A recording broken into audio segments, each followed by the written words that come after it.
Okay, we're just about to go live. Thank you again, and once again, my apologies for getting us started a little late. Hi, I'm Paul Sugarman from the Instant Shakespeare Company, and today we're presenting the Shaw Project is presenting Shaw in Russia. And so over to you, David Cedar. Thank you again, and once again. Hi, folks.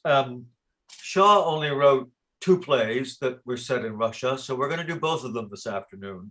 One is definitely a 1-act piece. The other one is a 4-scene piece. It's a little longer, but it's not really a 2 or 3-act play. The first we're going to do is Anayanska, the Bolshevik Empress. Let me, before we start, just have everybody introduce themselves. You don't necessarily have to say all the roles you're playing. I'm David Cedar. I'm the artistic director of the Shaw Project and your narrator primarily for this afternoon. Leah? My name is Leah Schwartz. I'm playing Claire. And Clint, are you there? I'm Clinton Powell. I'm playing Lieutenant Schniedekin and also the sergeant in Great Catherine. Ben? Hi, I'm Bennett Pologe. I'll be General STRAMMFEST in the first one and Prince PATIOMKIN in the second one. Anna? Hello, I'm Anna Cody. I'll be reading Great Catherine. And Drew? Hello, I'm Drew Bolander, and I'll be reading Captain EDSTASTON. Trudy? Hi, Trudi Bird. I'll be Princess DASHKOFF in The Great Catherine. Who did I miss? Kristina. Kristina, oh dear. Kristina. Hi, I'm Kristina Osterling reading Annajanska and VARINKA. Okay, Annayanska, the Bolshevik Empress, was actually written for performing in the Coliseum Theater as part of a variety program, believe it or not. Very often those programs would include a 1-act play of some sort or other. And Shaw wrote this for one of his favorite actresses, Lila McCarthy. Shaw says in his introduction to the piece, he says that Miss McCarthy justified herself easily in the glamour of the footlights to the strains of Tchaikovsky's 1812 overture. I fear I did not. I have received only one compliment on my share, and that was from a friend who said, "It is the only one of your works that is not far too long." So I have made it a page or 2 longer, according to my precept. Embrace your reproaches. They are often glories in disguise. Okay. Anayanska takes place in General STRAMMFEST's office in a military station on the east front of Boeotia. An office table with a telephone, writing materials, official papers, etc., is set across the room. At the end of the table, a comfortable chair for the general. Behind the chair, a window. Facing it at the other end of the table, a plain wooden bench. At the side of the table, with its back to the door, a common chair with a typewriter before it. Beside the door, which is opposite the end of the bench, a rack with caps and coats. There is nobody in the room. General STRAMMFEST enters, followed by Lieutenant Schniedekind. They hang up their cloaks and caps. Schniedekind? Yes, sir? Have you sent my report to the government? Not yet, sir. Which government do you wish it sent to? Well, that depends. What's the latest? Which of them do you think is most likely to be in power tomorrow morning? Well, the provincial government was going strong yesterday, but today they say that the prime minister shot himself and that the extreme left fellow has shot all the others. Yes, that's all very well, but these fellows always shoot themselves with blank cartridges. Still, even the blank cartridges means backing down. I should send the report to the Maximilianists. They're no stronger than the are Podoshavians, and in my opinion, the moderate red revolutionaries are as likely to come out on top as either of them. I can easily put a few carbon sheets in the typewriter and send a copy each to the lot. Waste of paper. You might as well send reports to an infant school. Oh. Tired out, sir? Oh, no. Schniedekind, how can you bear to live? Oh, at my age, sir, I ask myself, how can I bear to die? Ah, you are young and heartless. You are excited by the revolution. You are attached to abstract things like liberty. But my family has served the Bajandrums of Belgia faithfully for 7 centuries. The Bajandrums have kept our place for us at their courts, honored us, promoted us, shed their glory on us, made us what we are. And when I hear you young men declaring you are fighting for civilization, for democracy, for the overthrow of militarism, I ask myself, how can a man shed his blood for empty words used by vulgar tradesmen and common laborers? Mere wind and stink. The king is a splendid reality. A man raised above us like a god. You can see him. You can kiss his hand. You can be cheered by his smile and terrified by his frown. I would have died for my Pajandrum as my father died for his father. Your toiling millions were only too honored to receive the toes of our boots in their proper spot for them when they displeased their betters. And now, what is left in life for me?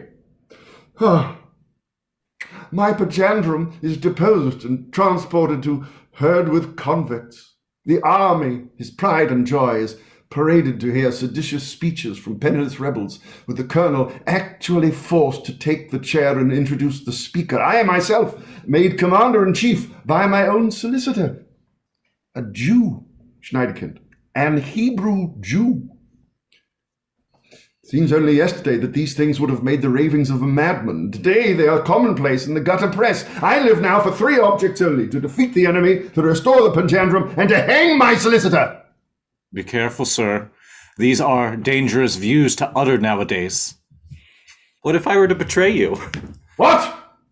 I won't, of course. My own father goes on just like that. But suppose I did. Well, I should accuse you of treason to the revolution, my lad, and they would immediately shoot you, unless you cried and asked to see your mother before you died, when they would probably change their minds and make you a brigadier. Enough. I feel the better for letting myself go. Now, to business. To business. Yes. Oh, great heavens! This is the worst blow of all. What has happened? Are we beaten? Man, do you think that mere defeat could strike me down as this news does? I who have been defeated 13 times since the war began. Oh, my master, my Panjandrum. They've killed him?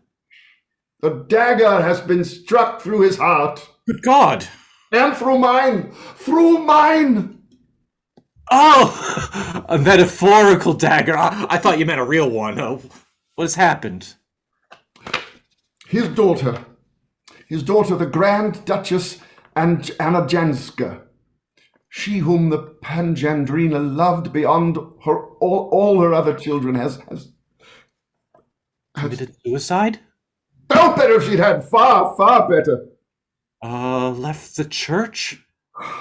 Certainly not. Do not blaspheme, young man. I asked for the vote! I would have given it to her with both hands to save her from this. Save her from what? Dash it, sir, out with it! She has joined the revolution. But so have you, sir. We've all joined the revolution. She doesn't mean it any more than we do.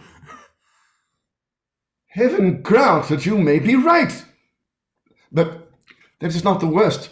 She has eloped with a young officer. Eloped, Schneidekind. Eloped. Yes, sir. Annajanska, the beautiful, the innocent, my master's daughter. Yes, GHQ, yes. Don't bawl. I'm not a general. Who is it speaking? Why didn't you say so? Don't you know your duty? Next time, you will lose your stripe. Oh, they've made you a colonel, have they? Well, they've made me a field marshal. Now what have you to say? Look here. What did you ring up for? I can't spend the day here listening to your cheek. What? The Grand Duchess? Ah, Oh, where did you catch her? yeah. Speak louder, will you? I am a general. Yes, I am a general. I know that, you dolt. Have you captured the officer that was with her? Damnation! You shall answer for this. You let him. He bribed you? You must have seen him. This fellow is in the full dress coat uniform of the Pandedrobansky Hussars. Yes, I know how to pronounce it. The Pandedrobansky Hussars. I give you 12 hours to catch him, or what's that you say about the devil? Are you swearing at me? You thousand thunders! This swine says the Grand Duchess is the devil incarnate. You filthy traitor! Is that the way you dare speak of the daughter of our anointed Panjandrum? I'll Take care, sir. I won't take care. I'll have him shot. Let go of that telephone. But for her own sake, sir. Yes. For her own sake, they had better send her here. She will be safe in your hands. You're right.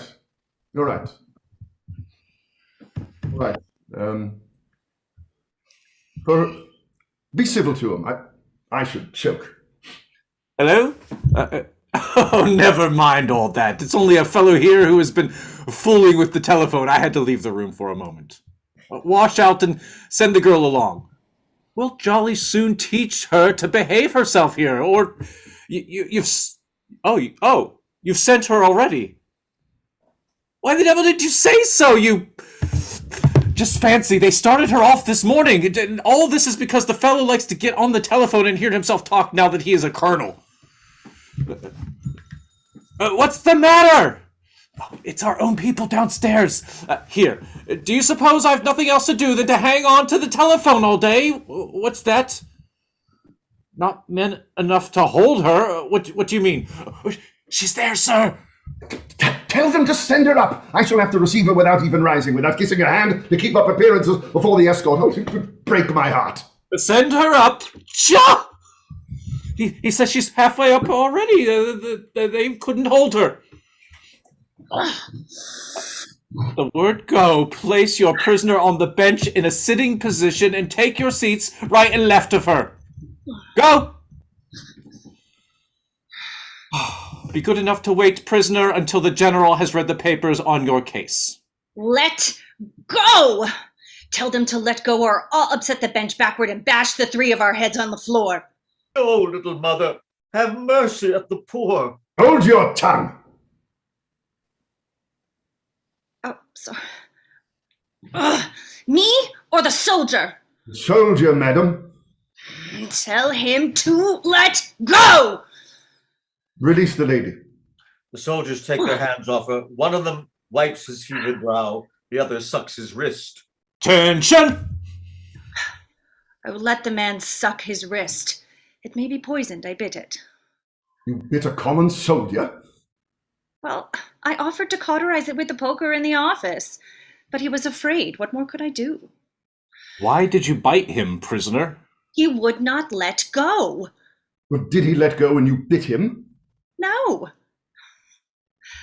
You should give the man a cross for his devotion. I could not go on eating him, so I brought him along with me. Prisoner? Don't call me prisoner, General STRAMMFEST. My grandmother dandled you on her knee. Oh, God, yes. Believe me, my heart is what it was then. Your brain also is what it was then. I will not be addressed by you as prisoner. I may not, for your own sake, call you by your rightful and most sacred titles. What am I to call you? The revolution has made us comrades. Call me comrade. I'd rather die. Then call me Anayanska, and I will call you Peter Piper, as my grandmama did. Schneidkind, you must speak to her. I cannot. The Republic of Boeotia has been compelled to confine the Pajandrum and his family for their own safety within certain bounds. You have broken those bounds. You are, I must say it, a prisoner. What am I to do with you? You should have thought of that before you arrested me. Come, prisoner. Do you know what will happen to you if you compel me to take a sterner tone with you? No. but I know what will happen to you. Pray what, prisoner? Clergyman's sore throat. Lieutenant Schneidekind. Yes, sir? Come out of it, you fool. You're upsetting the ink.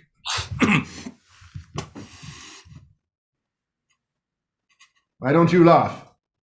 Don't you appreciate Her Imperial Highness's joke? I don't want to, sir. Laugh at once, sir! I order you to laugh! I really can't, sir. Sir, Your Imperial Highness desires me to address you as comrade. Long live the revolution, comrade. So, proletariats of all lands unite. Lieutenant Schneidekind, you will rise and sing the Marseillaise. But I cannot, sir. I have no voice, no ear. Well then, sit down, bury your shame in your typewriter. Comrade Anayanska, you have eloped with a young officer. General STRAMMFEST, you lie. Denial, comrade, is useless. It is through that officer that your movements have been traced. He joined you at the Golden Anchor at Hackonsburg. You gave us the slip there. But the officer was traced to Potterdam, where you rejoined him and went alone to Primsliop. What have you done with that unhappy young man? Where is he? Where he has always been. Where is that? In your imagination. I came alone. I am alone. Hundreds of officers travel every day from Hackensburg to Potterdam. What do I know about them? They travel in khaki. They do not travel in full dress uniform as this man did. Only officers who are eloping with Grand Duchesses wear court uniform. Otherwise, the Grand Duchesses could not be seen with them. Hold your tongue. This officer traveled with your passport. What have you to say to that? Bosh! How could a man travel with a woman's passport? It is quite simple, as you very well know. A dozen travelers arrive at the boundary. The official collects the passports. He counts 12 persons, then counts the passports. If there are 12, he is satisfied. Then how do you know that one of the passports was mine? A waiter at the Potterdam Hotel looked at the officer's passport when he was in the bath. It was your passport. Stuff! Why was I not arrested? When the waiter returned to the hotel with the police, the officer had vanished, and you were there with your own passport. They knouted him. Oh, STRAMMFEST, send these men away. I must speak to you alone. No. This is the last straw. I cannot consent. It's impossible, utterly, eternally impossible that the daughter of the imperial house should speak to anyone alone. We weren't even her own husband. Oh, you forget there is an exception. She may speak to a child alone. STRAMMFEST, you have been dandled on my grandmother's knee. By that gracious action, the Dowager Pengendrina made you a child forever. So did nature, by the way. I order you to speak to me alone. Do you hear? I order you. For 700 years, no member of your family has ever disobeyed an order from a member of mine. Will you disobey me? There is an alternative to disobedience. The dead cannot disobey. For God's sakes, General! Go! Dog of a subaltern, recall that pistol and my honor. Take it! Quick, he is as strong as a bull! Ah! Leave the room, all of you except the general. At the double! Lightning! Electricity! She fires shot after shot, spattering the bullets about the ankles of the soldiers. They fly precipitously. You two, march! For your own sake, comrade! Comrade! You! She fires Go. more shots. He vanishes. My imperial mistress. Stop! I have one bullet left. If you attempt to take this from me... No, put it down. I promise everything, I swear everything, but put it down, I implore. There! Thank God. STRAMMFEST, I am your comrade. Am I nothing more to you? You are, God help me, all that is left to me of the only power I recognize on earth. Idolater. When will you learn that our strength has never been in ourselves, but in your illusion about us? Now tell me, what are your orders? Do you intend to obey them? How can I obey 6 different dictators and not one gentleman in the lot of them? One of them orders me to make peace with a foreign enemy. Another orders me to offer all the neutral countries 48 hours to choose between adopting his views on the single tax and being instantly invaded and annihilated. A third orders me to go into the damned socialist conference and explain that Belgium will allow no annexations and no indemnities and merely wishes to establish kingdom of heaven on earth throughout the universe. Damn, they're trifling. I thank your Imperial Highness from the bottom of my heart for that expression. Europe thanks you. Yes, but STRAMMFEST, you know that your cause, the cause of the dynasty, is lost. You must not say so. It is treason, even from you. Do not deceive yourself, General. Never again will a pangendrum reign in Boeotia. We are so decayed, so out of date, so feeble, so wicked in our own despite that we have come at last to will our own destruction. You are uttering blasphemy. Ugh, all great truths begin as blasphemies. All the king's horses and all the king's men cannot set up my father's throne again. If they could, you would have done it by now, would you not? God knows I would. You really mean that? You would keep the people in their hopeless, squalid misery. You would fill those infamous prisons again with the noblest of spirits in the land.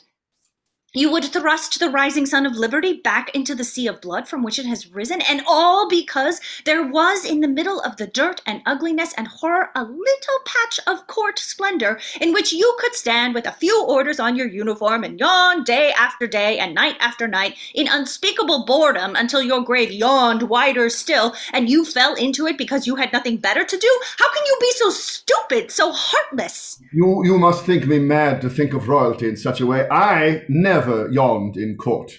A dog yawns, but that's only because they are dogs. They have no imagination, no ideals, no sense of honor and dignity to sustain them.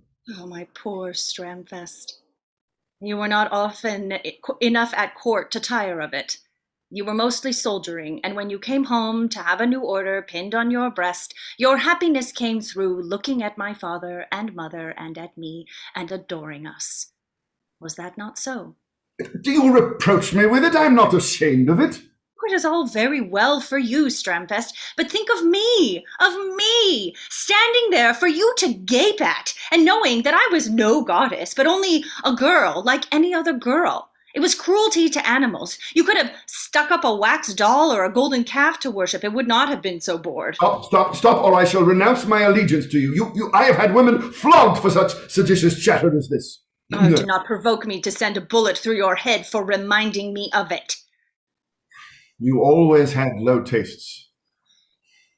You are no true daughter of the Panjandrums. You are a changeling, thrust into the Belgendrina's bed by some profligate nurse. I have heard stories of your childhood, of how you... Yes, they took me to the circus when I was a child. It was my first moment of happiness. My first glimpse of heaven. I ran away and joined the troupe. They caught me and dragged me back to my gilded cage, but I had tasted freedom, and they never could make me forget it. Freedom? To be the slave of an acrobat? To be exhibited to the public? Oh, I was trained to that. I had learnt the part of the business at court. You had not been taught to strip yourself half naked and turn head over heels? Man, I wanted to get rid of my swaddling clothes and turn head over heels. I wanted to. I can still do that. Shall I do it now?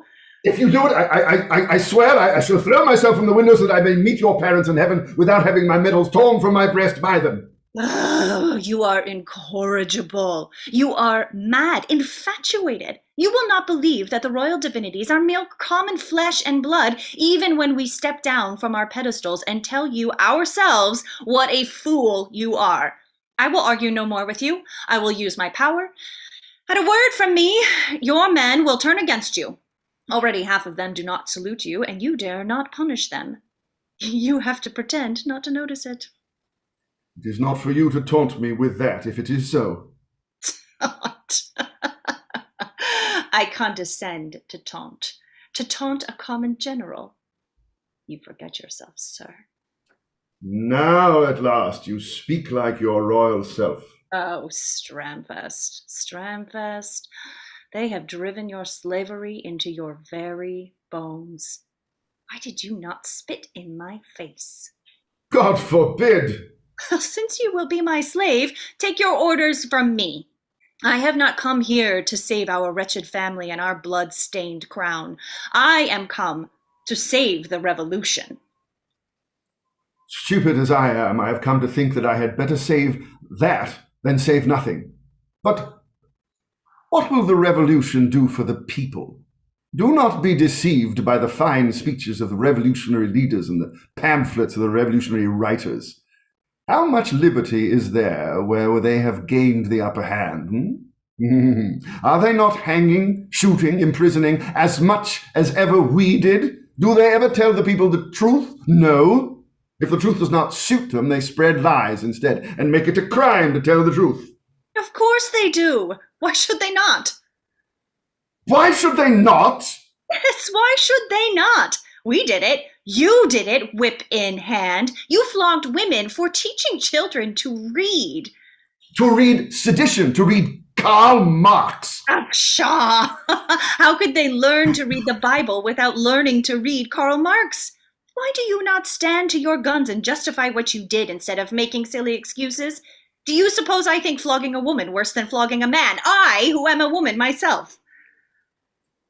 I am at a loss to understand your Imperial Highness. You seem to contradict yourself. Nonsense. I say that if the people cannot govern themselves, they must be governed by somebody. If they will not do their duty without being half forced and half humbugged, somebody must force them and humbug them. Some energetic and capable minority must always be in power. Well, I am on the side of the energetic minority whose principles I agree with. The revolution is as cruel as we were, but its aims are my aims. Therefore, I stand for the revolution. You do not know what you are saying. This is pure Bolshevism. Are you the daughter of a Panjandrum, a Bolshevist? I am anything that will make the world less like a prison and more like a circus. You still want to be a circus star? Yes, and be billed as the Bolshevik Empress. Nothing shall stop me. You have your orders, General STRAMMFEST. Save the revolution. What revolution? Which revolution? No two of your rabble of revolutionists mean the same thing by the revolution. What can save a mob in which every man is rushing in a different direction? I will tell you. The war can save it. War? Yes, the war. Only a great common danger and a great common duty can unite us and weld these wrangling factions into a solid commonwealth. Bravo! War sets everything right. I have always said so. But what is a united people without a united army? And what can I do? I am only a soldier. I cannot make speeches. I have won no victories. They will not rally to my call. Are you sure they will not rally to mine? Oh, if only you were a man and a soldier. Suppose I find you a man and a soldier. Ah! The scoundrel you eloped with? You think you will ever shove this fellow into an army command over my head? Never! You promised everything. You swore anything. I know that this man alone can rouse the army to enthusiasm. Ha! Delusion, folly. He is some circus acrobat. You are in love with him. I swear I am not in love with him. I swear I will never marry him. Well, then who is he? Anybody in the world but you would have guessed long ago. He is under your very eyes. Where? Look out of that window. He rushes to the window looking for the officer. The Grand Duchess takes off her cloak and appears in the uniform of the Penderbrzhenski's Hussars. Well, where is he? I can see no one. Here, silly. You? Great heavens. The Bolshevik Empress? And curtain. Who's the Thank best? you, everybody. Let's take 5 before we start the next one. Thank you, 5.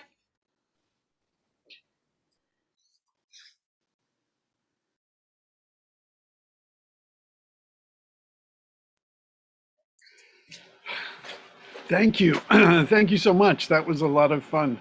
Once again, my apologies for us getting started a little late, but so in about a few minutes, we'll be back. Very excited about starting off Instant Shakespeare this year with our 12th night reading on Thursday and the Shaw Project today with these 2 Shaw plays.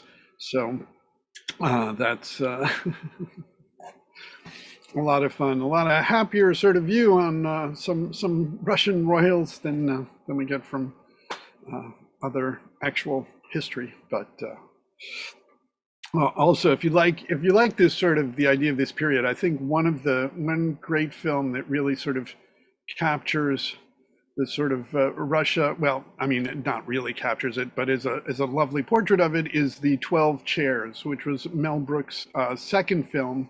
And before it was really all just sort of comedy things, and it's adapted from an Ilf and Petrov novel with Ron Mooney, Frank Langella, Dom DeLuise, and it deals with all of that. The 12 chairs, you said? Yeah, the 12 Chairs. Yes, all right.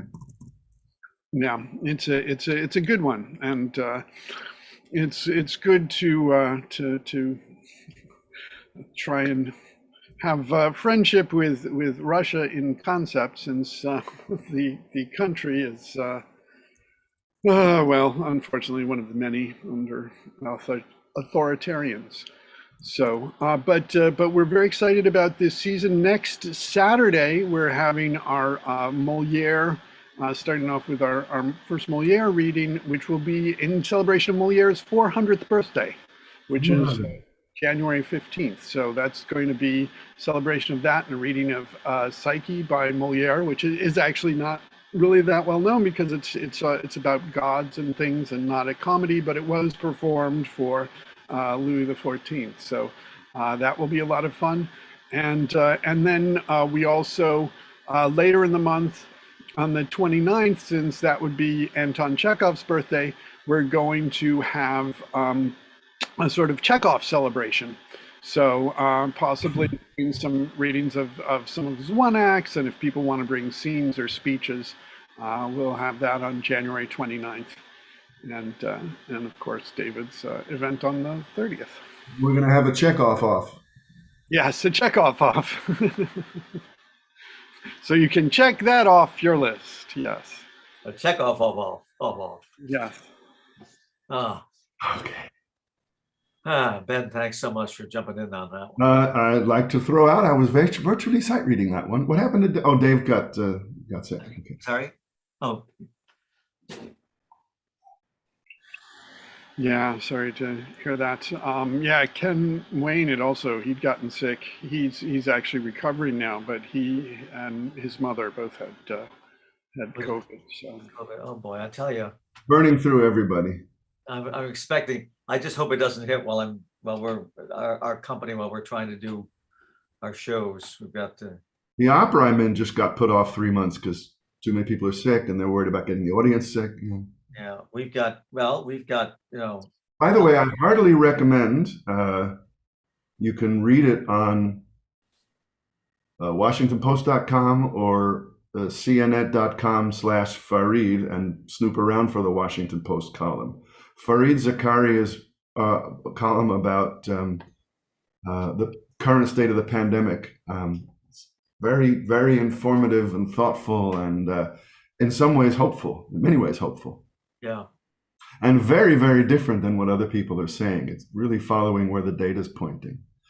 But we're digressing from Shaw. We digressed from Shaw. Well, we've got about a minute. But you know that, well, it's interesting. For the past year, I've been doing some theater live stuff, and it's never not in the air. This new world order we're in.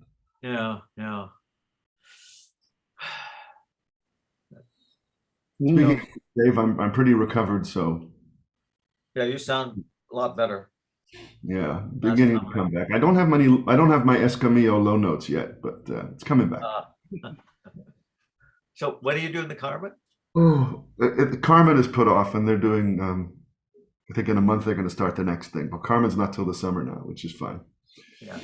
Because every week somebody else in the cast was emailing that they got it, including me. Yeah. I have very much feared that that's what's going to happen to Victor Herbert, but fingers crossed. Yeah. We have got something like a 5-page sort of proclamation from Alice about COVID protocols. So God. We'll see what happens. Okay. Okay. Yeah. I think we should press on. Okay. The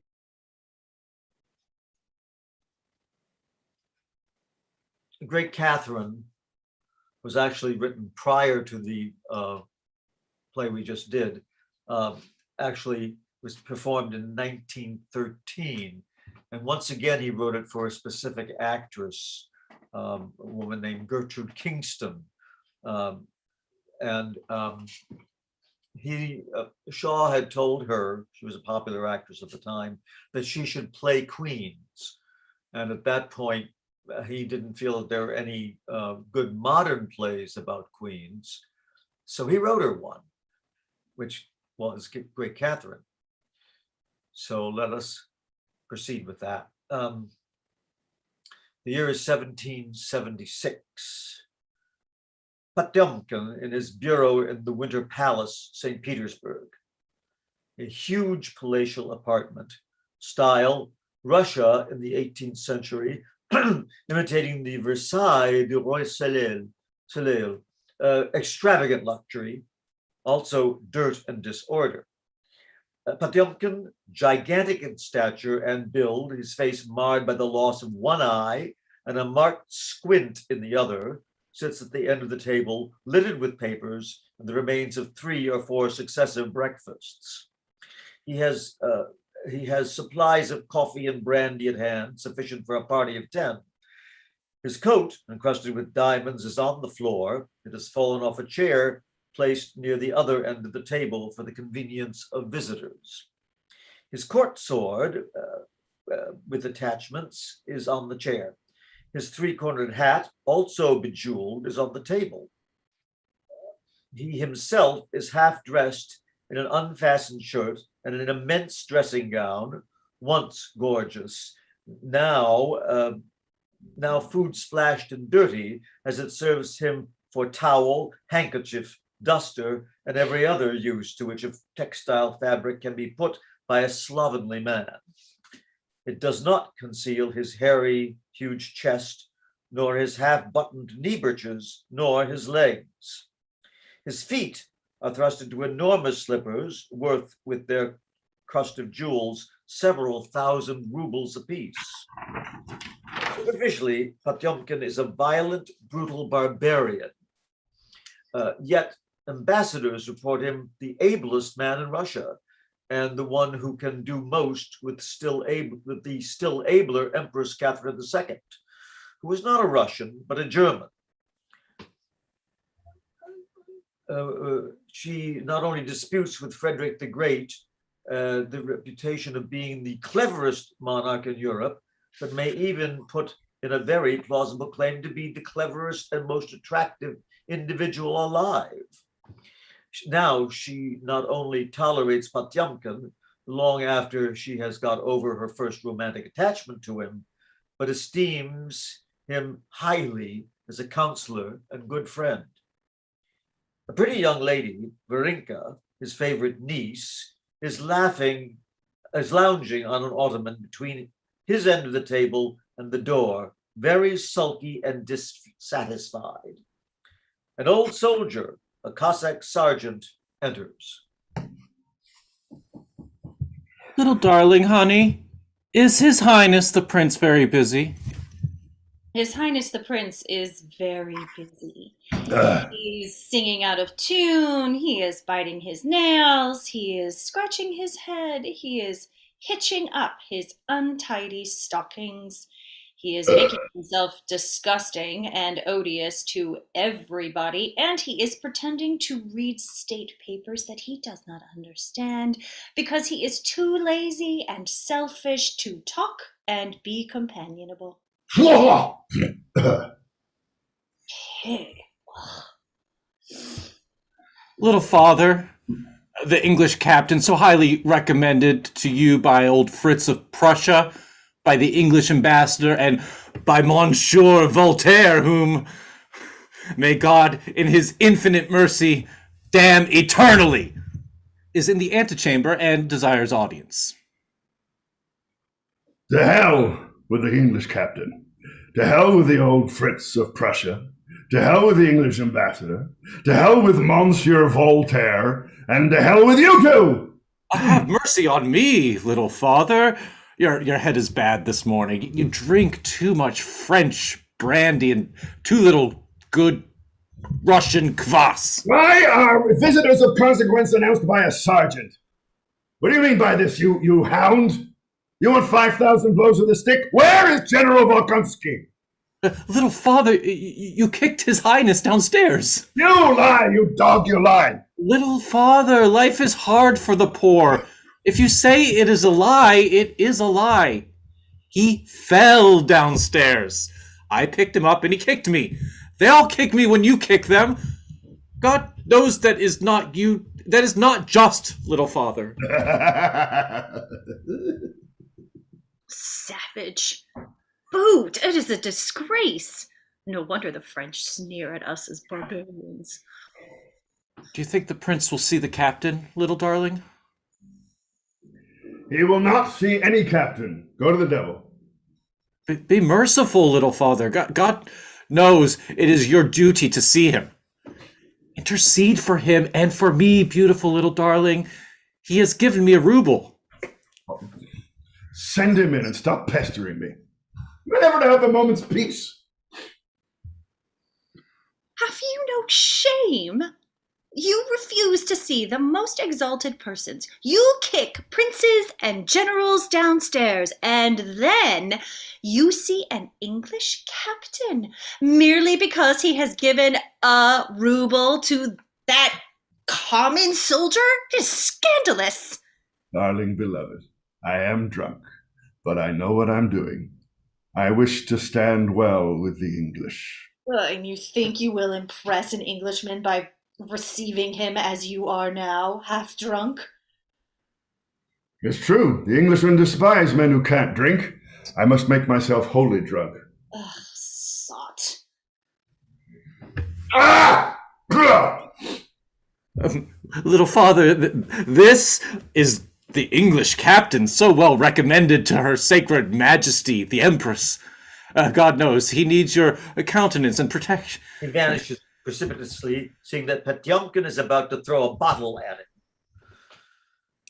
PATIOMKIN hardly condescending to look at his visitor, of whom he nevertheless takes stock with the corner of one eye. Well? My name is EDSTASTON, Captain EDSTASTON of the Light Dragoons. I have the honor to present to your highness this letter from the British ambassador, which will give you all the necessary particulars. What do you want? The letter will explain to your highness who I am. I don't want to know who you are. What do you want? An audience with the Empress. And some civility, if you please. Oh! My uncle is receiving you with unusual civility, Captain. He has just kicked a general downstairs. A Russian general, madam? Of course. I must allow myself to say, madam, that your uncle had better not attempt to kick an English officer downstairs.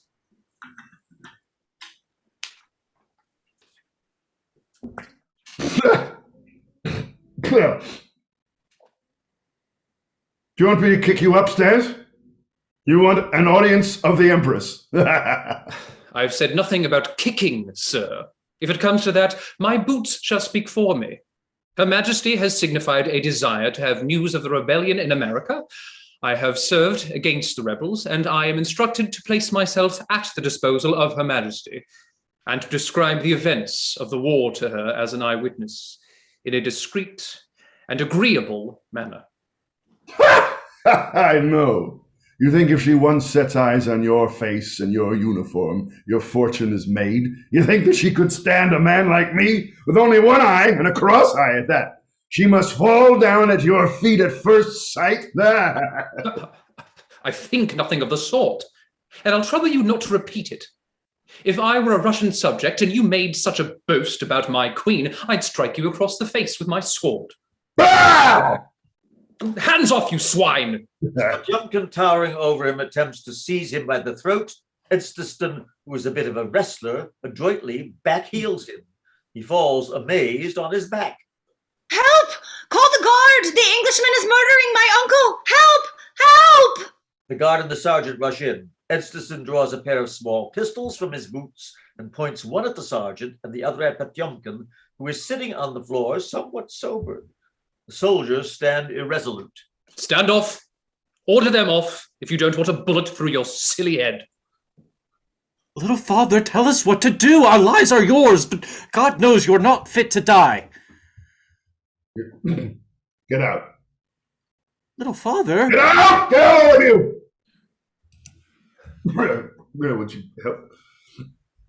Would you help me up, will you? Don't you see that I'm drunk and I can't get up?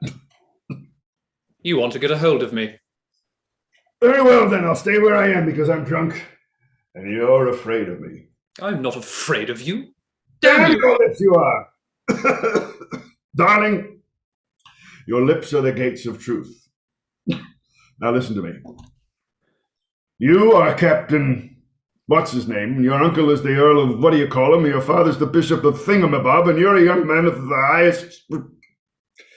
Promise. I told you I was drunk. Educated at Cambridge.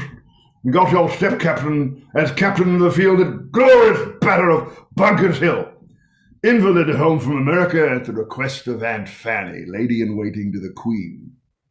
All right, eh? How do you know all this? She's a letter. Letter, darling. It's in the letter. The letter you showed me. But you didn't read it. Only one eye, darling. Cross eye. Sees everything. Read letter.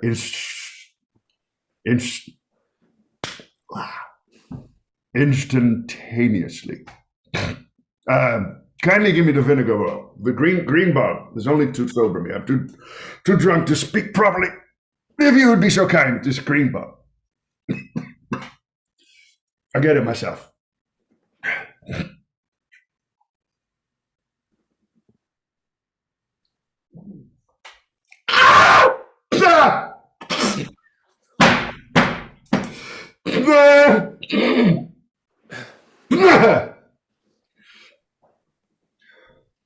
Young man, it is not better to be dignified in manner. No, young man, it is not better to be drunk than sober, but it is happier. Goodness is not happiness.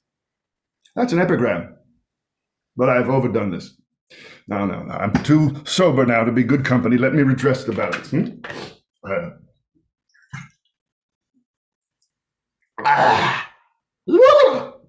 That's better. Now listen, darling. You must not come to court with pistols in your boots. I found them useful. Nonsense. Look, I'm your friend. You mistook my intention because I was drunk. And now that I'm sober, in moderation, I will prove that I'm your friend. Here, have some diamonds. Hello there! Hello there, huh? Dogs, pigs, hello! God be praised, little father, you are still spared to us. Tell them to bring some diamonds, plenty of diamonds and rubies. Get out! Put up your pistols, darling. I'll give you a pair with gold hand grips. I am your friend. Your Highness understands that if I am missing, or if anything happens to me, there will be trouble. Call me darling. It's not the English custom. You have no heart, you English, huh? Heart! Oh. Pardon, Your Highness, your heart is on the other side. It is. You are learned. You are a doctor. You English are wonderful. We We're barbarians, drunken pigs. Catherine does not know it, but we are. Catherine's a German. But we've given her a Russian heart. Your other side, Your Highness. Darling, a true Russian has hearts on both sides. Sergeant Edis carries a goblet filled with precious stones. Get out! He snatches the goblet and kicks the sergeant out, not maliciously, but from habit. Indeed, not noticing that he has done it. Darling, have some diamonds. Yeah, have a fistful. Thank you. I don't take presents. You refuse?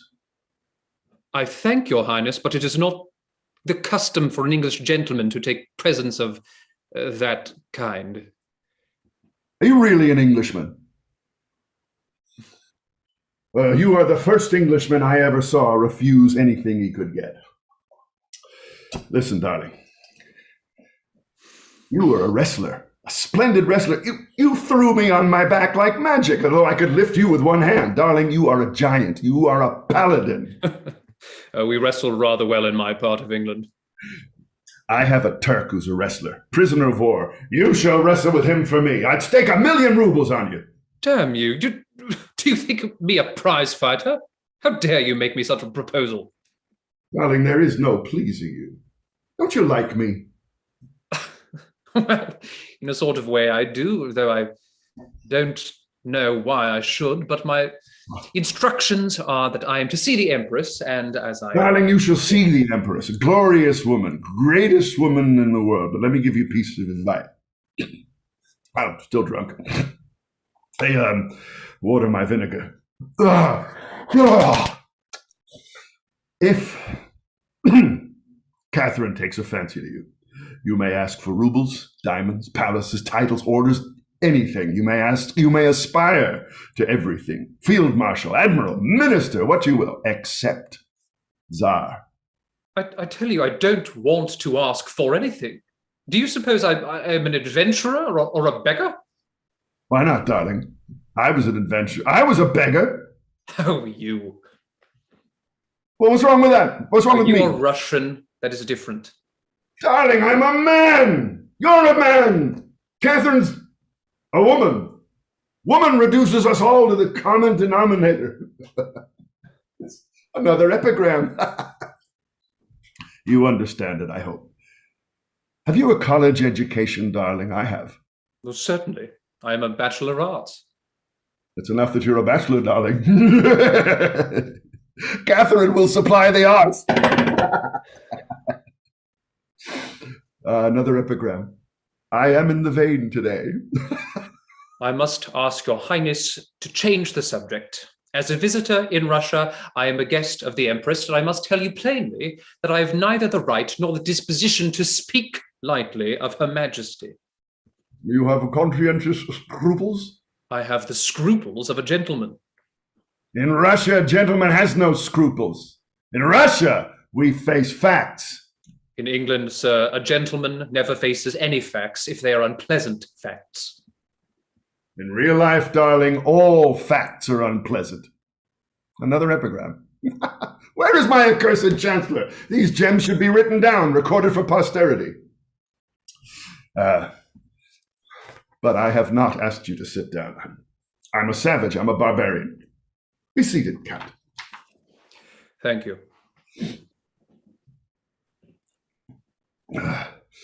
By the way, what was the piece of advice I was going to give you? As you did not give it, I don't know. Allow me to add that I have not asked for your advice. I give it to you unasked, delightful English. I remember it now. It was this. Don't try to become the Tsar of Russia. I haven't the slightest of intention of... Yes, not now, but you will have. Take my word for it. It will strike you as a splendid idea to have conscientious scruples, to desire the blessings of the church on your union with Catherine. My union with Catherine? You're mad. The day you hint at such a thing will be the day of your downfall. Besides, it is not unlucky to be Catherine's husband. Besides, it is not lucky to be Catherine's husband. You know what happened to Peter. I do not wish to discuss it. You think she murdered him? I know that people have said so. It's a lie! Orloff murdered him! Knocked my eye out too, but I succeeded him for all that. And I'm sorry to say, darling, that if you become Tsar, I shall have to murder you. Thank you. The occasion will not arise. I have the honor to wish your highness a good morning. Tut, tut, tut! I'm going to take you into the Empress now, this very instant. In these boots? Impossible. I must change. Nonsense! You just come as you are. You shall show your calves later on. It'll only take me half an hour to change. In half an hour, it will be too late for the petit lever. Come on, come on. Damn it, man. I must oblige the British ambassador and the French ambassador and old Fritz and Monsieur Voltaire and the rest of them. VARINKA! VARINKA shall persuade you. Nobody can refuse VARINKA anything. My niece, a treasure, I assure you. Beautiful, devoted, fascinating. VARINKA, where the devil are you? I'll not be shouted for. You have the voice of a bear and the manners of a tinker. Little angel mother, you must behave yourself before the English captain. Madam? Monsieur le Capitaine. I must apologize for the disturbance I've made, madam. You mustn't call her madam. You must call her little mother and beautiful darling. My respect for the lady will not permit it. Respect?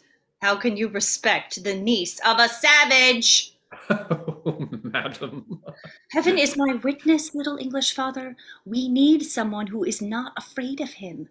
He is so strong. I hope you will throw him down on the floor many, many, many times. VARINKA!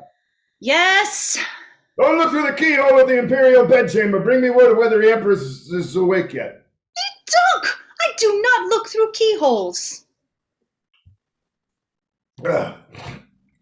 You have been badly brought up, little darling. Would any lady or gentleman walk unannounced into a room without first looking through a keyhole? The great thing in life is to be simple, and the perfectly simple thing is to look through keyholes. Another epigram. The 5th this morning, where is that fool of a chancellor? Where is Popoff? Darling, you appreciate my epigram. Excuse me. Pop off. I can't help laughing. What's his real name, by the way, in case I meet him? His real name? Popoff, of course. Why do you laugh, little father? How can anyone with a sense of humor help laughing? Pop off. Oh, not only English. He's only English. He'll amuse Catherine. Come, you shall tell the joke to the Empress. She is by way of being a humorist. No, really, I'm not fit for... Oh, persuaded, little angel. Yes, little English father. God knows it is your duty to be brave and wait on the Empress. Come. No, I had rather not see... Come, little love. You can't refuse me. Yes, but how can I? Why not? She won't eat you. She will. But you must come. I assure you, it is quite out of the question. My clothes are in the cloak. Perfect. Come along, darling. Impossible. Come. No, believe me, I do not wish... Carry him, uncle. Yes, I'll carry him. Dash it all. Arms like a father carrying a little boy, Oh, this is ridiculous. seizing his ankles and dancing as he is carried out. You must come. If you kick me, you will blacken my eyes. Come, baby, come. By this time, they have made their way through the door and they are out of hearing. The second scene. The Empress's petite levée. The central doors are closed. Those who entered through them find on their left, on a dais of 2 broad steps, a magnificent curtained bed. Beyond it is a door in the paneling that leads to the Empress's cabinet. Near the foot of the bed, in the middle of the room, stands a gilt chair with the imperial arms carved and the imperial monogram embroidered. The court is in attendance, standing in 2 melancholy rows down the sides of the room, opposite to the bed, solemn, bored, waiting for the Empress to awaken. Silence is broken only by the yawns and whispers of the courtiers. NARYSHKIN, the chamberlain, stands by the head of the bed. Shh! The courtiers hastily cease whispering, dress up their lines, and stiffen. Dead silence. A bell tinkles within the curtains. NARYSHKIN and the Princess DASHKOFF solemnly draw them and reveal the Empress.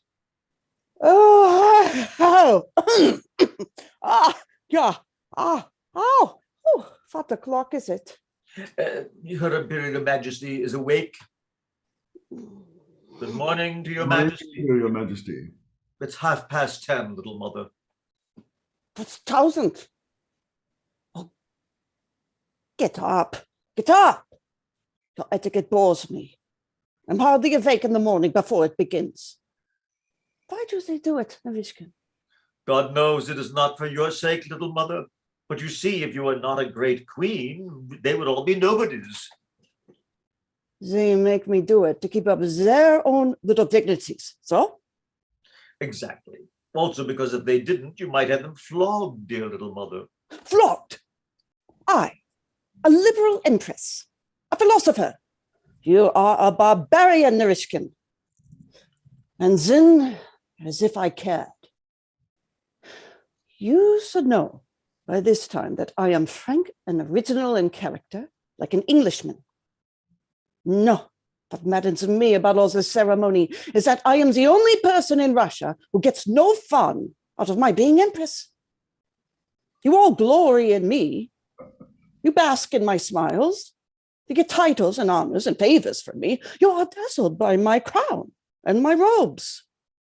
You feel splendid. Then you have been admitted to my presence. And when I say a gracious word to you, you talk about it to everyone you meet for a week afterwards. But what do I get out of it? Nothing. Nothing. I wear a crown until my neck aches. I stand looking majestic until I am ready to drop. I have to smile at ugly old ambassadors and frown and turn my back on young and handsome ones. Nobody gives me anything. When I was only an archduchess, the English ambassador used to give me money whenever I wanted it. Or rather, whenever he wanted to get anything out of my sacred predecessor, Elizabeth. But now that I am empress, he never gives me a kopeck. When I have headaches and colics, I envy the scullery maids. And you are not a bit grateful to me for all my care of you. My work, my thought, my fatigue, my sufferings. God knows, little mother. We all implore you to give your wonderful brain a rest. That is why you have headaches. Monsieur Voltaire also has headaches. His brain is just like yours. Dashkoff, what a liar you are. And you think you are flattering me. Let me tell you, I would not give a ruble to have the brains of all the philosophers in France. What is the business for today? The new museum, little mother. But the model will not be ready until tonight. Yes, the museum. An enlightened capital should have a museum. It shall be one of the wonders of the world. I must have specimens. Specimens, specimens, specimens. You are in high spirits this morning, little mother. I am always in high spirits, even when people do not bring me my slippers. Come on, useless disturber. Is carrying EDSTASTON through the antechamber. Come on, beautiful baby darling. Come to little mother. Munching baby, little baby bump. No! This is carrying the joke too far. I must insist. Let me down. Hang it, will you let me down? Confound it! No! Stop playing the fool, will you? We don't understand this sort of thing in England. I shall be disgraced. Oh. Let me down! What a horrible noise. NARYSHKIN, see what it is. That is Prince PATIOMKIN? Little mother, a stranger. Catherine plunges into the bed again and covers herself up. PATIOMKIN, followed by VARINKA, carries EDSTASTON in, dumps him down on the foot of the bed. Catherine, blazing with wrath, pushes EDSTASTON off her bed onto the floor, gets out of bed and turns on PATIOMKIN with so terrible an expression that they all kneel down hastily except EDSTASTON, who was sprawling on the carpet in angry confusion. PATIOMKIN, how dare you? What is this?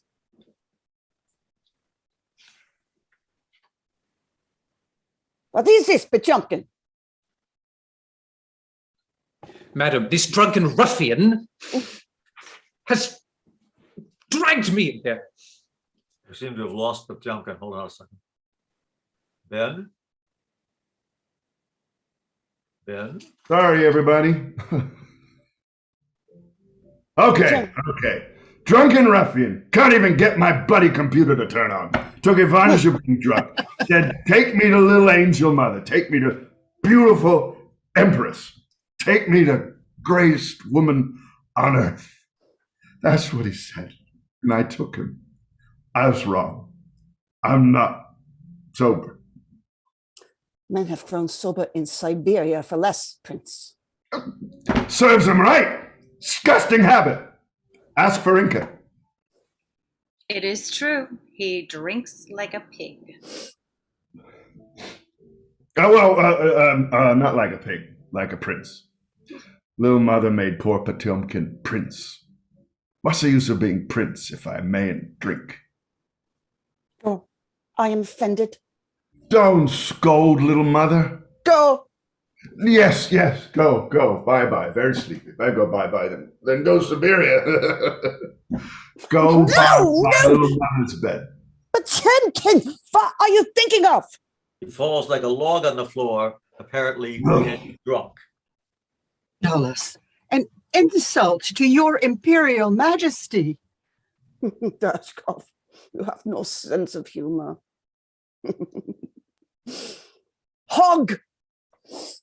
Ow! I haven't asked my opinion. You have broken my toe, brute beast! Dashkoff is quite right. Do you hear?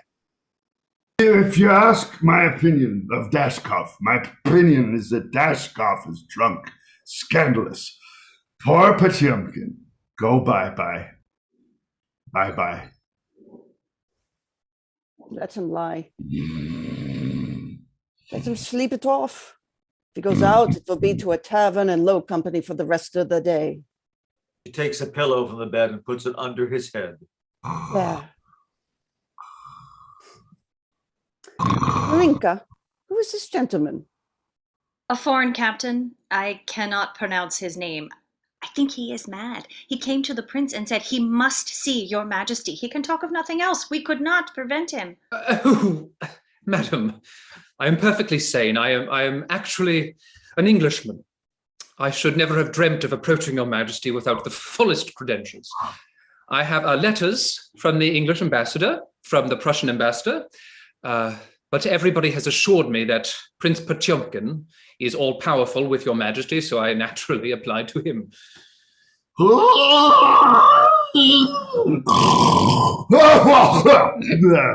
Schweinehund! Have you never been taught, sir, how a gentleman should enter the presence of a sovereign? Yes, madam, but I did not enter your presence. I was carried. But you say you asked the prince to carry you? Certainly not, madam. I protested against it with all my might. I appealed to this lady to confirm me. Yes, you protested, but all the same, you were very, very, very anxious to see her Imperial Majesty.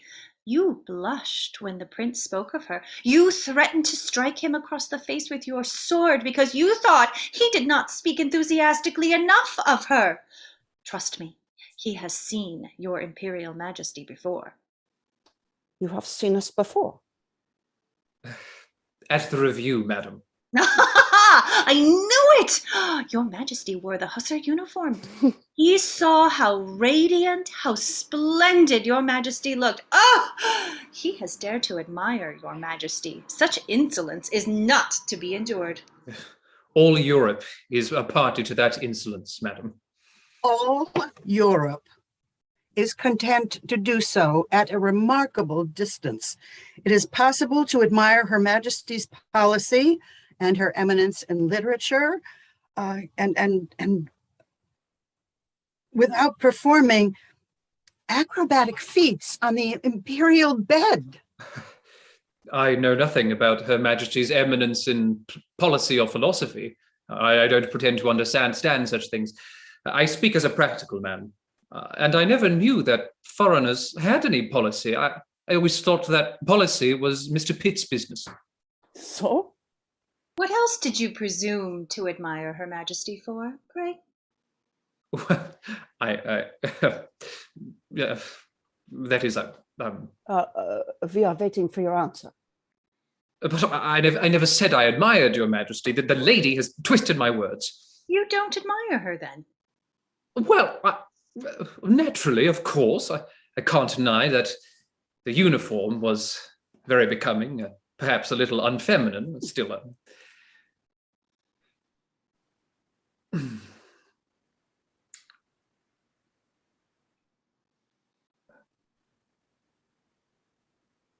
Well, sir, is that all you have to say?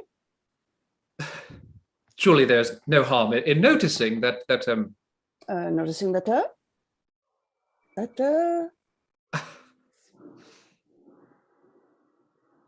well, Your Majesty was well, let me put it this way, that it was rather unnatural for a man to admire Your Majesty without being a philosopher. courtier. Not at all. Your Majesty is very good. I have been very awkward, but I did not intend it. I'm rather stupid, I'm afraid. Stupid? By no means. Courage, Captain. We are pleased. We are greatly pleased. The petite lever is over.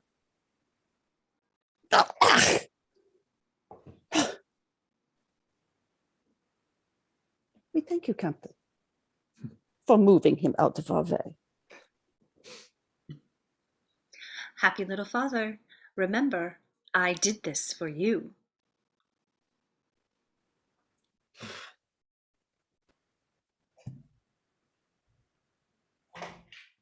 You've done it, darling. Superbly. Beautifully. Do you mean to say that you are not drunk? Not dead drunk, darling, only diplomatically drunk, as a drunken hog.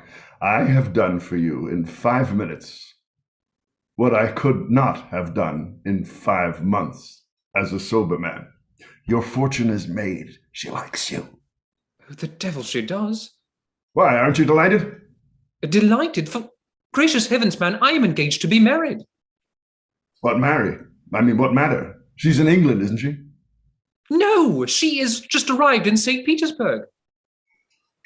Captain EDSTASTON, the Empress is robed and commands your presence.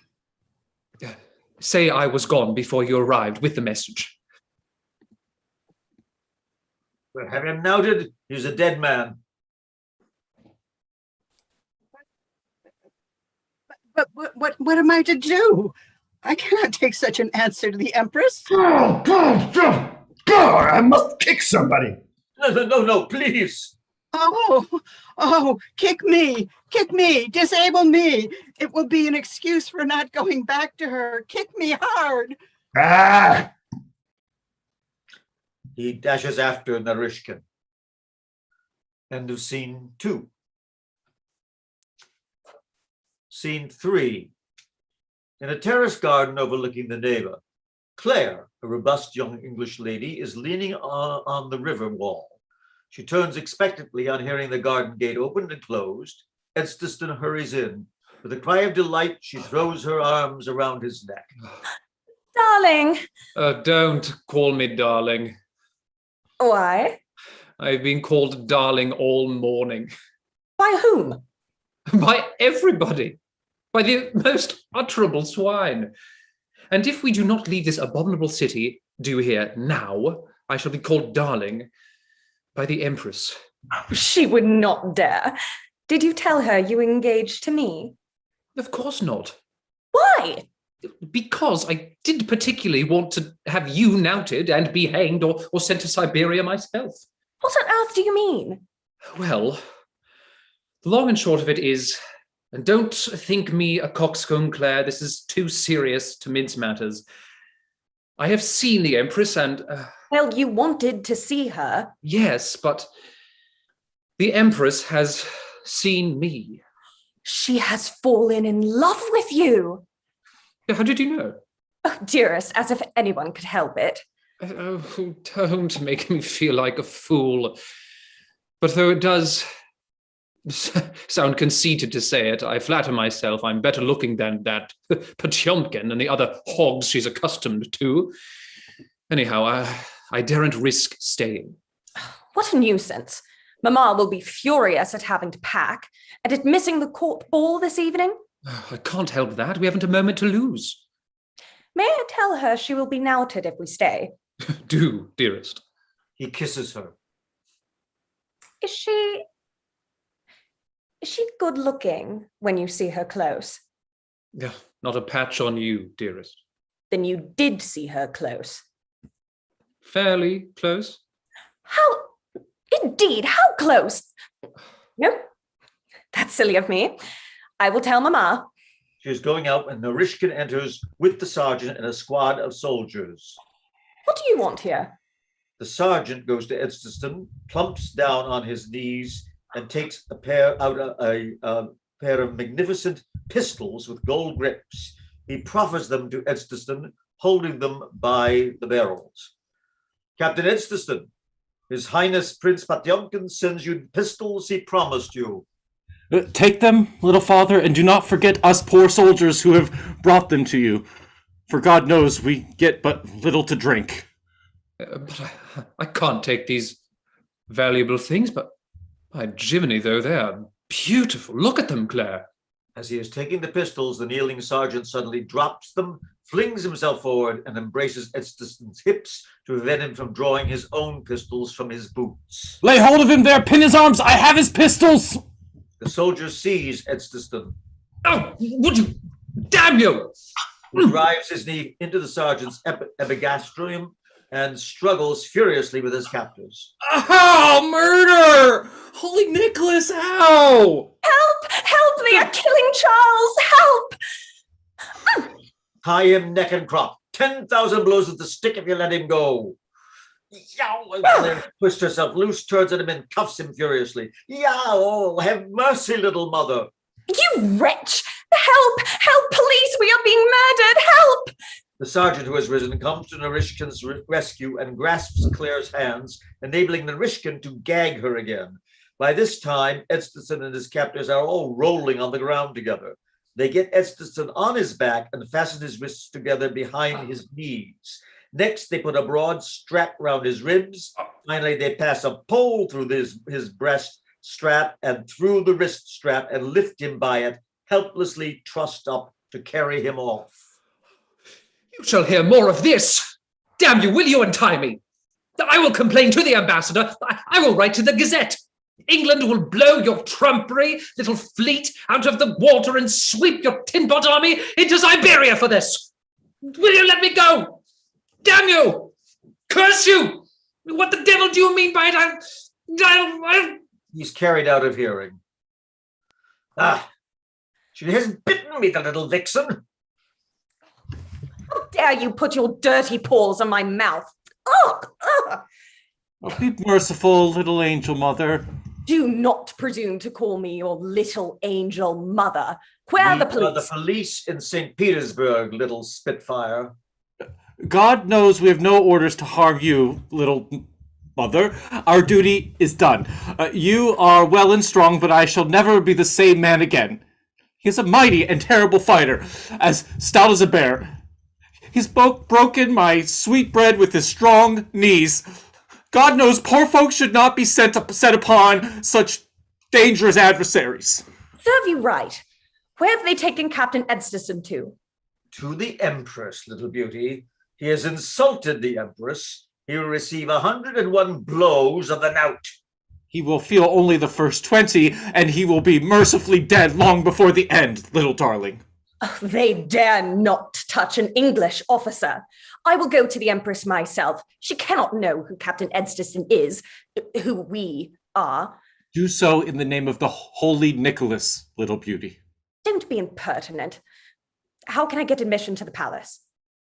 Everybody goes in and out of the palace, little love. But I must get into the Empress's presence. I must speak to her. You shall, dear little mother. You shall give the poor old sergeant a ruble, and the blessed Nicholas will make your salvation his charge. I will give you...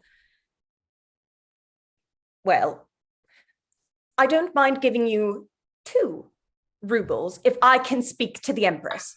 I praise heaven for you, little mother. Come.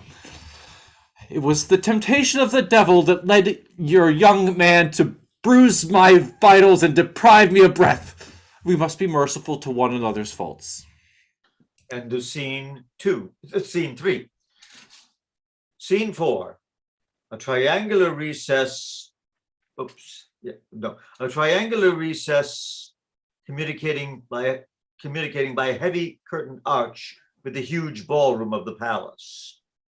In the wall adjoining that, pierced by an arch, is a door. The only piece of furniture is a very handsome chair on the arch side. In the ballroom, they are dancing a polonaise to the music of a brass band. NARYSHKIN enters through the door, followed by the soldiers carrying EDSTASTON, still trussed to the pole. Halt! Get that pole clear of the prisoner. Well, are you ready to be tortured? This is the Empress's private torture chamber. Can I do anything to make you quite comfortable? You have only to mention it. Have you any back teeth? Why? His Majesty, King George III, will send for 6 of them when this news reaches London. So look out, damn your eyes. Oh, I assure you, I'm only obeying my orders. Personally, I'm whore torture, would save you if I could. But the Empress is proud. And what woman would forgive the slight you put upon her? As I said before, damn your eyes. Well, it isn't my fault. You know your orders. You remember them. You remember what you have to do when the Empress gives the word. NARYSHKIN passes through the curtains, admitting Blair music. Presently, the band stops abruptly, and NARYSHKIN comes back through the curtains. Then he moves the curtains to allow Catherine to enter. She is in full imperial regalia. The soldiers fall on their knees. Obey your orders. The soldiers seize EDSTASTON and throw him roughly at the feet of the Empress. Also, you have put me to the trouble of sending for you twice. I had better have come the first time. I haven't come either time. I've been carried. I call it infernal impudence. Take care of what you say. Oh, no use. I dare say you look very majestic and very handsome, but I can't see you. And I'm not intimidated. I am an Englishman. You can kidnap me, but you can't bully me. Remember to whom you're speaking. Remember that dog shall be dumb. And do you, Captain, remember that famous as I am for my clemency, there are limits to the patience, even of an empress. How is a man to remember anything when he is trussed up in this ridiculous fashion? I can hardly breathe. Here, don't be unkind, Your Majesty. Tell these fellows to unstrap me.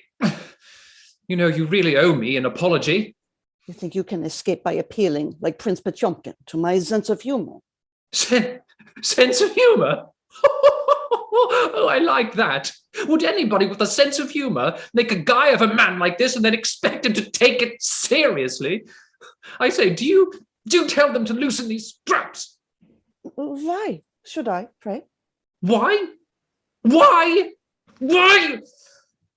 Because they're hurting me. People sometimes learn through suffering. Manners, for instance. Oh, well, of course, if you're an ill-natured woman hurting me on purpose, I have nothing more to say. A monarch, sir, has sometimes to employ unnecessary and salutary severity. Ah, quack, quack, quack, quack, quack. Unaveta. This isn't severity, it's tomfoolery. And if you think it's reforming my character or teaching me anything, you're mistaken. It may be a satisfaction to you, but if it is, all I can say is that it's not a very amiable satisfaction. What are you grinning at? Oh, Be merciful, little mother. My heart is in my mouth. Your heart and your mouth will be in two separate parts of your body if you again forget in whose presence you stand. Go, take your men with you. Stop. Roll that nearer. The soldiers obey.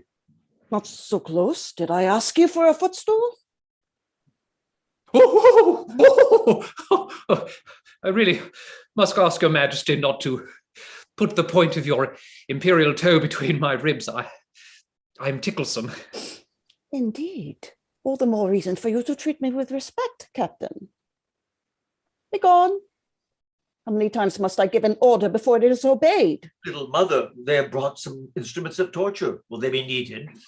How dare you name such abomination to a liberal empress? You will always be a savage and a fool, NARYSHKIN. These relics of barbarism are buried, thank God, in the grave of Peter the Great.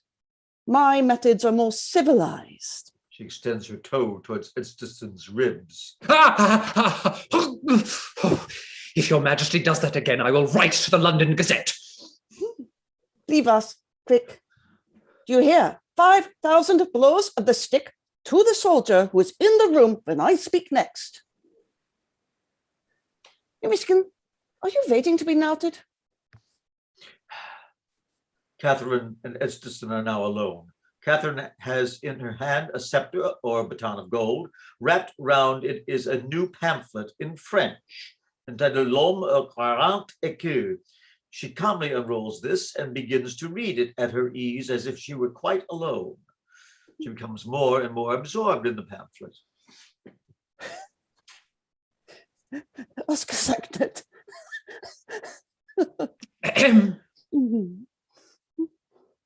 Wie komisch. What a wonderful author is Monsieur Voltaire. How lucidly he exposes the folly of his crazy plan for raising the entire revenue of the country from a single tax on land. How he finishes it with his irony. How he makes you laugh whilst he is convincing you. How sure one feels that the proposal is killed by his wit and economic penetration. Killed, never to be mentioned again among educated people. Oh, for heaven's sake, madam, do you intend to leave me tied up like this while you discuss the blasphemies of that abominable infidel? She again applies her toe. Do I understand you to say that Monsieur Voltaire is a great philanthropist and a great philosopher, as well as the wittiest man in Europe? Certainly not. I say that his books ought to be burnt by a common hangman. Don't, I shall faint. Oh, I can't bear it. Oh. Have you changed your opinion of Monsieur Voltaire? But you can't expect me as a member of the Church of England to, Lord, he is anything you like. He's a philanthropist, a philosopher, a beauty. He ought to have a statue. Damn him. No, bless him. Save him victorious, happy and glorious. Let eternal honors crown his name.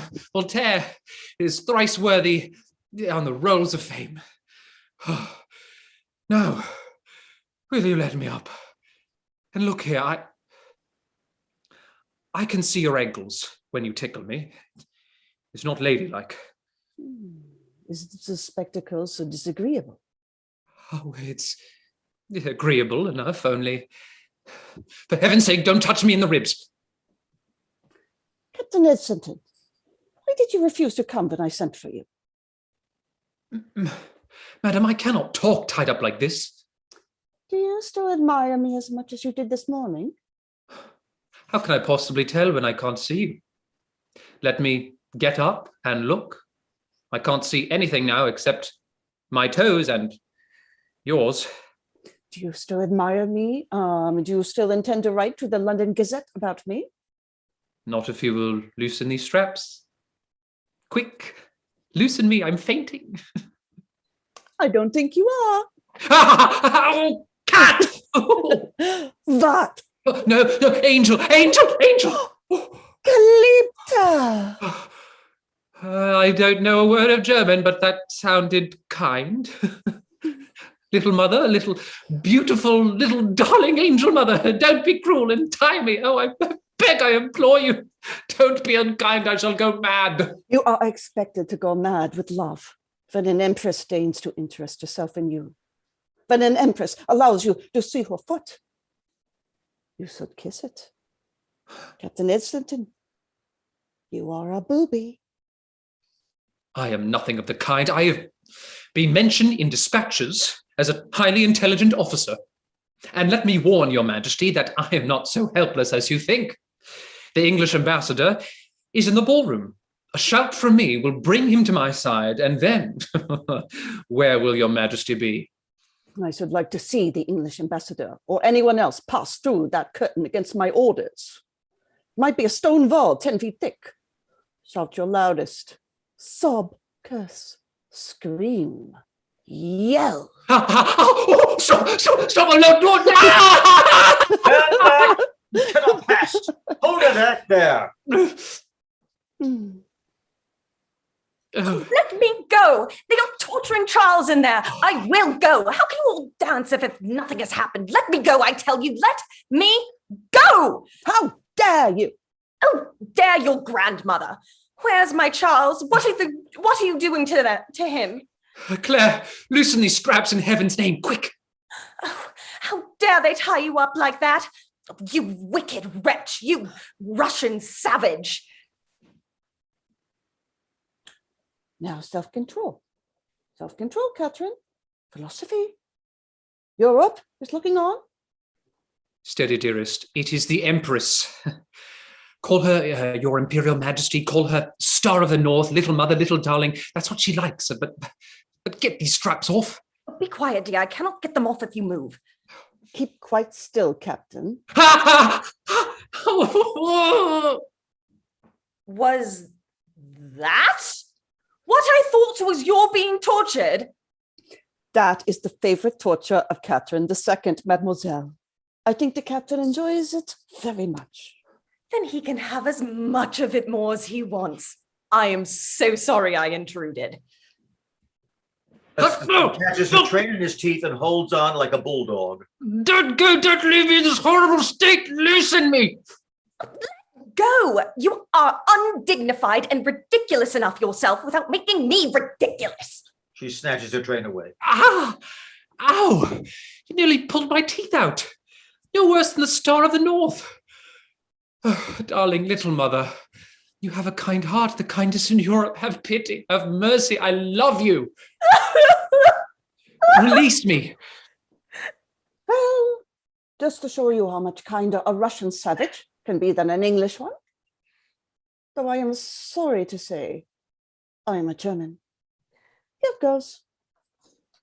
You needn't trouble. Thank you. The two set Edstaston free between them.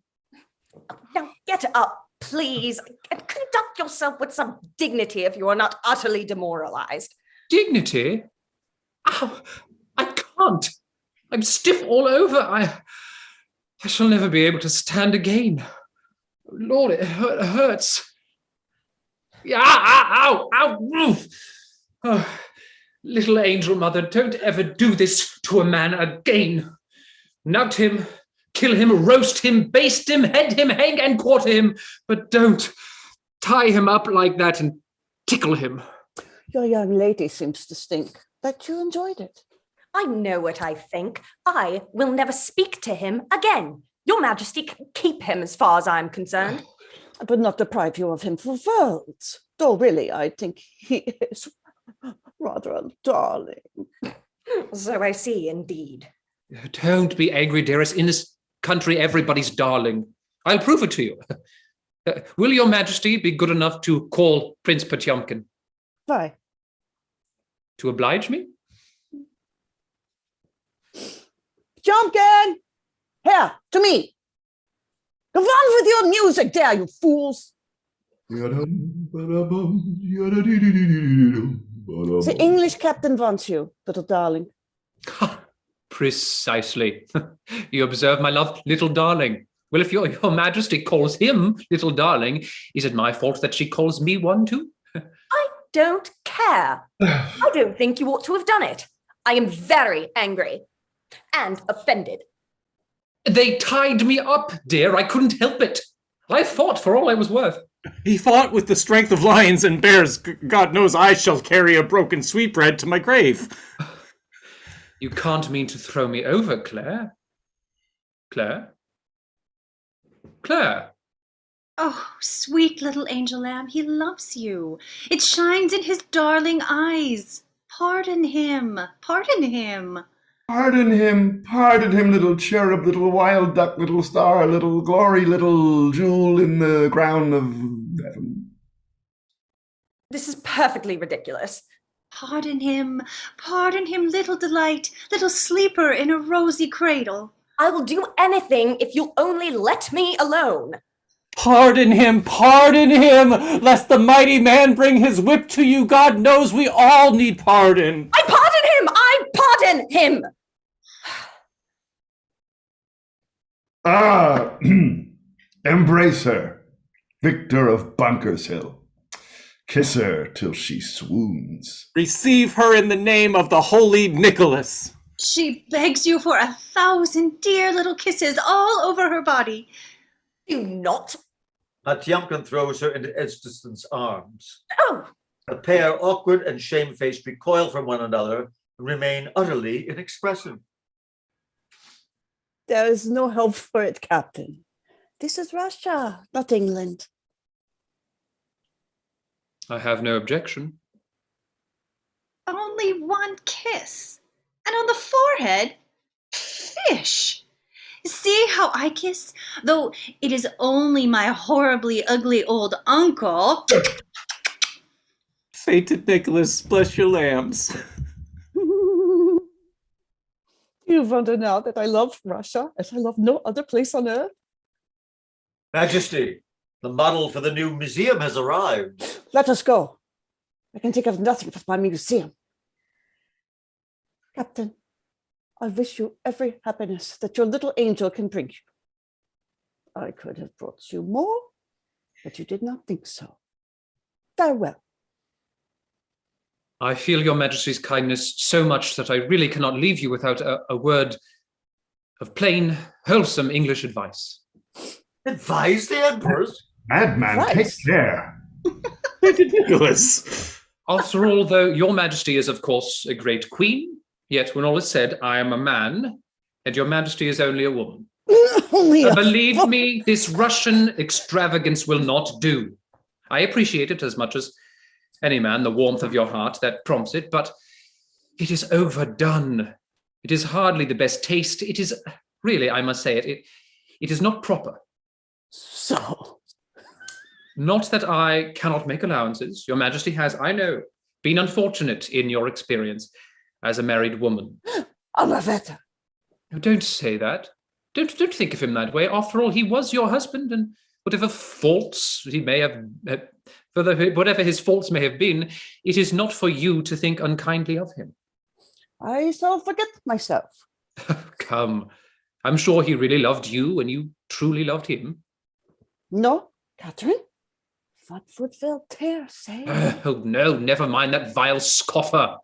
Set an example to Europe, madam, by doing what I am going to do. Marry again.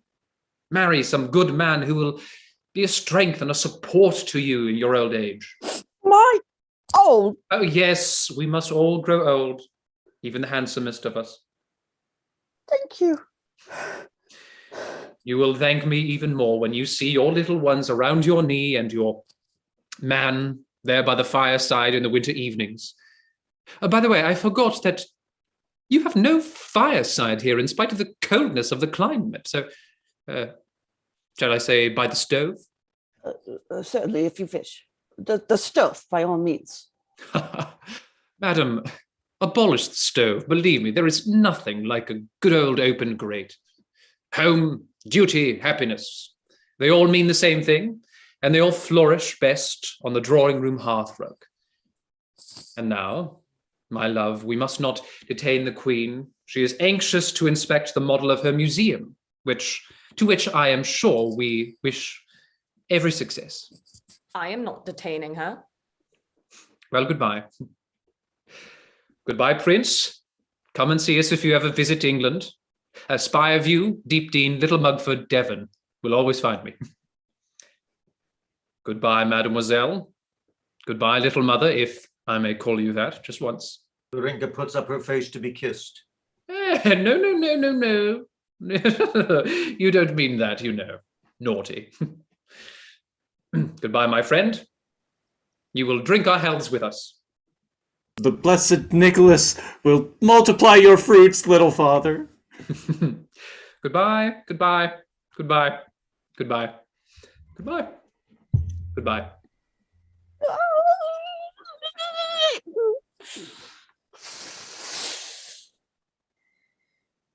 What shall I do to him for you? Huh? Skin him alive, cut off his eyelids and stand him in the sun, tear his tongue out. What shall it be? Nothing. Oh, I could only have had him for your lover? No, for my museum. Curtain. Thanks, everybody. Sorry about that one piece of narration. I found myself laughing. I thought they're going to hear me doing that, so I turned off my sound and then forgot to turn it back on. So I meant to leave it on all the time. Oh my God, such silliness. Yeah, isn't it wonderful? Much. That was great. Oh my Worth doing, goodness. even with all the difficulties of the physicality of it. It's just this. That tickling scene with the scream, you guys. It's just most physical play. And then Claire coming in such high dudgeon. It's just Exactly. even over Zoom. It's Yeah, just, yeah. Which reminds me, Leah, are you around? Are you still there? Yeah, I'm here. Are you available on the 29th,